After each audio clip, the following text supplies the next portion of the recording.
तो दोस्तों इस वीडियो में हम स्पेसिफिकली बात करने वाले हैं देखिए आईटी सेक्टर के बारे में। और आईटी सेक्टर की परेशानियां ख़त्म होने का नाम नहीं ले रही है। जो खतरे के बादल हैं वो अभी भी यहाँ पर मंडराते हुए नज़र आ रहे हैं। तो इस वीडियो में हम यहाँ पर समझने वाले हैं इस सेक्टर को, इसकी सिचुएशन क्या है वो आपके साथ में साझा करने की कोशिश करूँगा।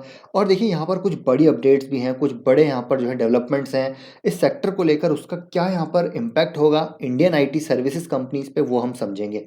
और आगे यहाँ पर क्या पॉजिटिव हैं क्या नेगेटिव आईटी सेक्टर के लिए हमको क्या करना चाहिए, उस सारी चीज़ें आपके साथ डिस्कस करूंगा, मेरा ओपिनियन शेयर करूंगा। और कुछ स्टॉक्स हैं जिनको हम यहाँ पर टेक्निकली एनालाइज करेंगे जो मेरे रडार पे है, तो वो भी आपके साथ साझा करूंगा। तो बने रहिए वीडियो के साथ, बहुत इंटरेस्टिंग वीडियो होने वाला है। तो सबसे पहले यहाँ पर बात करते हैं जो बड़ा इवेंट अभी हमने जस्ट होता हुआ देखा है, वो है दोस्तों एक्सेंचर के रिजल्ट अभी हाल ही में हमको आते हुए देखने को मिले हैं। हालांकि जो रिजल्ट थे, काफ़ी अच्छी अर्निंग यहाँ पर कंपनी ने पोस्ट की, जिसकी वजह से हमने देखा कि स्टॉक में एक हमको अच्छा खासा रनअप भी होता हुआ देखने को मिला।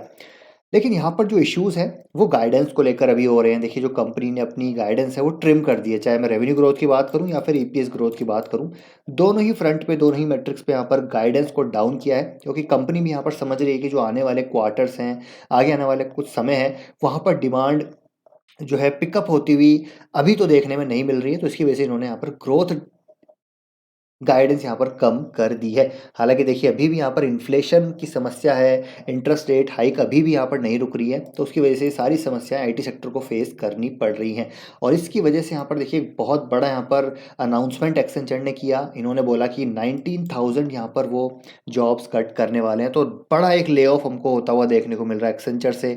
और ये शुरुआत काफ़ी टाइम से हो रखी है। अमेजॉन, माइक्रोसॉफ्ट, ट्विटर, मतलब जितनी भी बड़ी टेक जायंट्स हैं सब यहाँ पर ले ऑफ करते हुए नजर आ रहे हैं। तो एक्सेंचर भी इस लिस्ट में शामिल हो चुका है। तो एक बड़ा यहाँ पर देखिए ले ऑफ हमको होता हुआ देखने को मिलेगा, जो कि साफ साफ दर्शाता है कि आगे आने वाले कुछ समय में, अगले 18 महीने में, अगले 12 महीने, 18 महीने में यहाँ पर डिमांड इश्यूज रहेंगे, जिसकी वजह से जो ये अपनी वर्क फोर्स को यहाँ पर थोड़ा सा रिड्यूस करते हुए, थोड़ा इनफैक्ट थोड़ा नहीं है तो बहुत ज़्यादा है, 19,000 का नंबर बहुत ज़्यादा है जो ये रिड्यूस कर रहे हैं। हालांकि मैं ये भी मानता हूँ कि इन्होंने पिछले 1 डेढ़ 2 सालों में बहुत ज़्यादा हायरिंग की है, उसके सामने कुछ नहीं है, लेकिन स्टिल 19,000 नंबर यहाँ पर बड़ा नंबर है। तो हो सकता है इसको फॉलो करते हुए नजर आए हमारी इंडियन आईटी कंपनीज, हो सकता है वो भी ले ऑफ करते हुए नजर आए, क्योंकि डिमांड इश्यूज़ हैं, डेफिनेटली डिमांड इश्यूज़ हैं। तो उसकी वजह से यहाँ पर सिचुएशन हमको स्पिल ओवर इफेक्ट बेसिकली यहाँ पर देखने को मिल सकता है। तो एक ये बड़ी समस्या है, एक्सेंचर ने ले ऑफ किया है। लेट्स सी हमारी इंडियन आईटी कंपनी यहाँ पर क्या करती है। तो ये पहली चीज़ है जो कि यहाँ पर आईटी सर्विसेज के लिए थोड़ा सा नेगेटिव है, हमारी जो इंडियन आईटी सर्विसेज कंपनी है उसके लिए नेगेटिव है। दूसरा अगर मैं बात करूँ यहाँ पर, तो दोस्तों जो बैंकिंग क्राइसिस हमने अभी देखा है, जो बैंकिंग फेलियर्स हमने देखे हैं, वो डेफिनेटली एक इशू है इंडियन आईटी कंपनीज के लिए। क्योंकि यहाँ पर अगर मैं बीएफएसआई सेगमेंट की बात करता हूँ ना, तो बीएफएसआई रेवेन्यू कंट्रीब्यूशन यहाँ पर काफ़ी ज़्यादा है इंडियन आईटी कंपनीज के लिए। तो इस क्राइसिस की हीट हमारी इंडियन कंपनी आईटी कंपनीज भी फेस कर सकती है। अगर मैं बड़ी कंपनीज की बात करूँ, टीसीएस, इन्फोसिस, विप्रो, एलटीआई, माइंट्री, इनका एक्सपोजर बहुत ज़्यादा है। पर्टिकुलरली बीएफएसआई सेगमेंट की बात करूँ तो करीब करीब 40% से जो ज़्यादा का रेवेन्यू है देखिए यहाँ पर आता हुआ देखने को मिलता है। तो अगर आप इस रिपोर्ट को पढ़ेंगे तो इसमें कहीं ना कहीं हमको देखने को मिल जाएगा। देखिए BFSI dominate enterprise tech spend and offshore outsourcing contributing around 41% of revenue for the industry in FY23 as per industry body NASSCOM। तो मतलब बहुत बड़ा एक शेयर है जो बीएफएसआई की तरफ से यहाँ पर आता है, जिसमें टीसीएस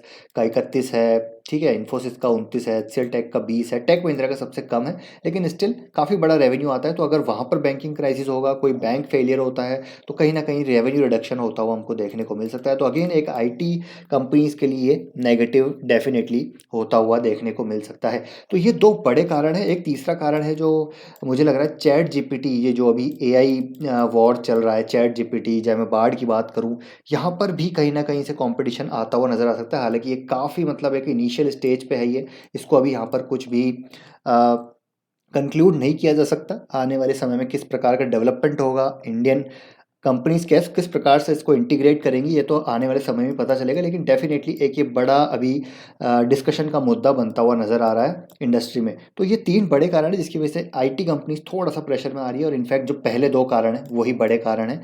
तो यहाँ पर ये समस्याएं हैं। लेकिन मेन कंसर्न, क्या ये क्वेश्चन हमारे दिमाग में आ रहा है कि क्या आईटी कंपनीज को बेच देना चाहिए? तो देखिए मेरा ओपिनियन आपके साथ साझा करूंगा, हो सकता है मैं गलत हूँ, लेकिन मेरा मानना ऐसा है कि ये जो समय है आने वाला, इंडियन आईटी कंपनीज़ के लिए डेफ़िनेटली अच्छा हो सकता है। थोड़ा वेट एंड वॉच करना चाहिए, थोड़ा हो सकता है 1 साल इश्यूज़ रहें, लेकिन आगे आने वाले समय में अगर मैं लॉन्ग टर्म ग्रोथ की बात करूँ, तो यहाँ पर डेफ़िनेटली जो इंडिया है, अगर उसको $3 ट्रिलियन इकोनॉमी से $10 ट्रिलियन इकोनॉमी बनना है, $22 ट्रिलियन इकोनॉमी बनना है, तो टेक का एक बहुत बड़ा योगदान रहने वाला है। और मेरे को यहाँ पर ये भी देखिए, इंडस्ट्री जितनी भी रिसर्च एनालिसिस वगैरह आती रहती है, रिपोर्ट्स, और मैं इंटरव्यू सुनता रहता हूँ, तो मुझे ऐसा लगता है कि देखिए, मेरा ओपिनियन भी है क्योंकि मैं भी एक इसी ऑर्गेनाइजेशन से जुड़ा हुआ हूँ काइंड ऑफ। तो जो आने वाला समय है ना, वहाँ पर आउटसोर्सिंग अपॉर्चुनिटी इंडिया में काफ़ी बढ़ती हुई नज़र आ सकती है, क्योंकि अगर यहाँ पर देखिए, मैं बात कर रहा हूँ, अगर ग्लोबल कंपनीज को अपनी कॉस्ट को मैनेज करना है, ठीक है, तो वो अपने आईटी ऑपरेशंस को इमर्जिंग मार्केट्स में डेफिनेटली आउटसोर्स करती हुई नज़र आएंगी, और इमर्जिंग मार्केट्स में आउटसोर्स करती हुई नज़र आएंगी, तो हमारी इंडियन कंपनीज को यहाँ पर डेफिनेटली उसका फ़ायदा होता हुआ नज़र आएगा। उनको अपनी रिड्यूस करनी है, कॉस्ट को रिड्यूस करनी है, तो वो अपने जो जो बेसिकली प्रोजेक्ट्स हैं उनको आउटसोर्स करेंगी। जो इंडिया में लोग हैं, इंडिया में जो कंपनीज हैं उनको आउटसोर्स करेगी। और इंडिया की जब मैं बात करता हूँ, एम्प्लॉय कॉस्ट वो बहुत कम है अक्रॉस द ग्लोब। अगर हम देखें तो इंडिया की एम्प्लॉय कॉस्ट काफ़ी चीप है, तो उसका एडवांटेज इंडिया को मिलता है, और इसी वजह से यहाँ पर बड़ी एक आउटसोर्सिंग अपॉर्चुनिटी क्रिएट हो रही है इंडियन आईटी कंपनीज के पर्सपेक्टिव में मैं बात करूं तो। और डेफिनेटली यहाँ पर डील्स, अगर मैं एक्सेंचर की बात करूं, तो यहाँ पर डेफिनेटली रेवेन्यू गाइडेंस थोड़ी कम की है, थोड़ा आगे का जो ग्रोथ सेटअप है थोड़ा सा कम नज़र आ रहा है, लेकिन अभी भी इनकी जो बुकिंग है, जो नंबर्स हैं, वो काफ़ी अच्छे आ रहे हैं, जो ऑर्डर फ्लोज हैं वो काफ़ी अच्छे आ रहे हैं। तो लेट्स सी, इस जो अप्रैल सीजन में सेकंड वीक है, उसमें हमारी इंडियन कंपनीज़ के भी नंबर आएंगे, तो लेट्स सी वो किस प्रकार के स्टेटमेंट देते हैं, क्या वो बोलते हैं। लेकिन मुझे लग रहा है कि यहाँ पर डेफिनेटली थोड़ी डिस्क्रिशनरी स्पेंडिंग कम हो सकती है, लेकिन जो बड़ी कंपनीज़ हैं, हमारी जो आईटी कंपनीज़ हैं, वो यहाँ पर बेनिफिशियरी हो सकती है, क्योंकि लार्ज कॉस्ट ऑप्टिमाइजेशन डील्स उनको मिलती हुई नज़र आ सकती है, जैसे कि एक्सेंचर को भी मिली। अगर आप रिजल्ट देखेंगे उसके, पढ़ा होगा आपने, तो उसमें देखिएगा कि जो कॉस्ट ऑप्टिमाइजेशन डील्स है वो काफ़ी विन की है एक्सेंचर ने। तो इंडियन कंपनीज़ भी यहाँ पर वो चीज़ का फ़ायदा उठा सकती है, और इसमें मेरे को लगता है बिग कंपनीज़ कुछ ज़्यादा बेनिफिशियरी होंगी।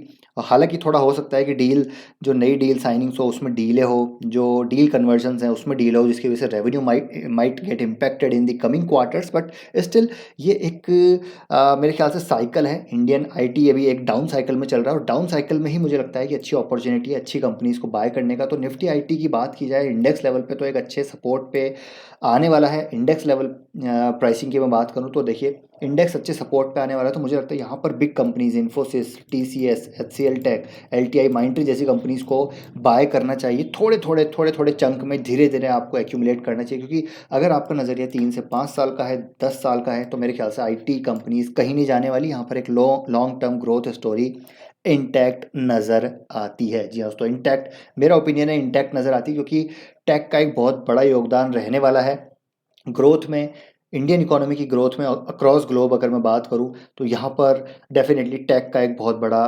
जो है एक योगदान यहाँ पर रहेगा। किसी भी कंपनी को ग्रो कर रहा है, कॉम्पिटिटिव रहना है, तो वहाँ पर उनको टेक इनेबलर सर्विसेज जो हैं, जो टेक इनेबलर्स हैं, जो सर्विसेज कंपनीज हैं, उनकी सहायता तो यहाँ पर लेनी पड़ेगी। तो निफ्टी, हमारी जो आईटी सर्विसेज कंपनी है, basically not Nifty, IT services जो कंपनी है वो अच्छा करेंगे। तो मेरे हिसाब से यहाँ पर जो अभी अभी इस टाइम पे जो अच्छी कंपनीज नज़र आ रही है, वो इन्फोसिस है, टीसीएस है, एचसीएल है, और एलटीआई माइंट्री है। बड़ी बिग कंपनीज में बात करूँ तो यहाँ पर हो सकता है इनके पास they have the ability to win large cost optimisation deals. तो यहाँ पर इन्फोसिस अच्छी नज़र आ रही है वैल्यूएशन पॉइंट ऑफ व्यू से, then TCS, HCL Tech and LTI Mindtree, ये मेरी प्रिफर्ड चॉइसेस हैं। बाकी अभी मैं ज़्यादा यहाँ पर focus big large cap IT companies में, ब्लू चिप आईटी कंपनीज में कर रहा हूँ। बाद में यहाँ पर मैं मिड कैप और फिर स्मॉल कैप कंपनीज में यहाँ पर देखूंगा। बाकी बात करें इन्फोसिस की, तो इन्फोसिस की यहाँ पर देखिए आप, एक अच्छे खासे सपोर्ट पे यहाँ पर स्टॉक आ चुका है, तो मेरे ख्याल से यहाँ पर बाइंग की जा सकती है। हालांकि अगर आप वेट करना चाहते हैं अर्निंग्स का, तो डेफिनेटली कर सकते हैं। अर्निंग्स यहाँ पर अप्रैल के सेकंड वीक में शुरू होंगी। लमसम बाय अभी नहीं करना, जैसे मैंने बोला खतरे के बादल अभी भी है, तो यहाँ पर कोई सर्टेनिटी अभी नज़र नहीं आ रही, तो काफ़ी अनसर्टेन माहौल है यहाँ पर। हो सकता है बॉटम बन गया हो सकता है बॉटम 10% 20% बाद बने, लेकिन हमको बॉटम नहीं पता, इसलिए हमको धीरे धीरे एसआईपी में बाइंग करनी है, अच्छी कंपनीज में बाइंग करनी है। बाकी से अगर मैं टियर कंपनीज़ की बात करूँ, टियर 2 कंपनीज़ की बात करूँ, तो यहाँ पर एलटीटीएस मुझे अभी अच्छी नज़र आ रही है for the long term. Valuation हालाँकि अभी ज़्यादा है, लेकिन एलटीटीएस यहाँ पर बाइंग ज़ोन में आ रहा है। तो एलटीटीएस की बात की जाए तो 2950 के लेवल पे यहाँ पर फिर से एक बार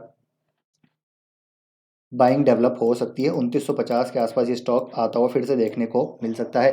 बाकी स्मॉल कैप में बात करें तो हैप्पीस्ट माइंड मेरे रडार पे है, लेकिन मैं इसको बाय अभी नहीं कर रहा हूँ, रडार पे है और इसको हमने काफ़ी टाइम से मना किया बाय नहीं करना है। आप देखिए यहाँ पर आ चुका है, काफ़ी नीचे स्टॉक आ चुका है और अभी यहाँ पर एक मेजर सपोर्ट का ब्रेकडाउन है। देखिए वीकली चार्ट पे एक ब्रेकडाउन नज़र आ रहा है, तो यहाँ पर ये स्टॉक और करेक्ट हो सकता है, तो इसको भी रडार पे रखिए। और उसके बाद है स्मॉल कैप में मेस्टेक। जी हाँ, तो मेस्टेक भी अच्छी कंपनी है, वैल्यूएशन काफ़ी अट्रैक्टिव नज़र आ रहे हैं, लेकिन स्टिल यहाँ पर एक बार रिजल्ट का वेट करते हैं, देखते हैं क्या स्टेटमेंट्स आते हैं मैनेजमेंट से, रिजल्ट कैसे आते हैं, क्या ग्रोथ गाइडेंस रहती है। सारी चीज़ों को एनालाइज करने के बाद फिर से हम यहाँ पर इसको कवर करेंगे। तो ये कुछ कंपनीज है जो मेरे रडार पे है। आपका ओपिनियन क्या है मुझे ज़रूर शेयर कीजिएगा। आई होप ये वीडियो आपको इन्फॉर्मेटिव लगा होगा। आईटी सेक्टर के ऊपर आपका क्या ओपिनियन है कमेंट करके ज़रूर बताइएगा दोस्तों। होप वीडियो अच्छा लगा है, लाइक करके ज़रूर जाएंगे। मिलते हैं नेक्स्ट वीडियो में, टिल देन टेक केयर।